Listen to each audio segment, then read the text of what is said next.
ఎక్కడైనా చిన్న చిన్న తప్పిదాలు దొర్లితే అది ఉద్దేశపూర్వకంగా మీకు ఇబ్బంది కలిగించాలన్న ఆలోచన ఈ ప్రభుత్వానికి కాదు.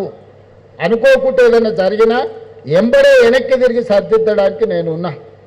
మీకు ఏదైనా సమస్య వచ్చి నిలబడి పరిష్కరించడానికి నేనున్నా. నమ్మకం పెట్టుకొని ముందుకు నడవండి. ఆ నమ్మకమే మనల్ని అభివృద్ధి పదం వైపు నడిపిస్తుంది. ఎప్పుడు చెడు చెప్పేటోడు ఉండనే ఉంటాడు. ఏ ఊరికన్నా ఓ తాగుబోతాడు ఉంటాడు. అవునా?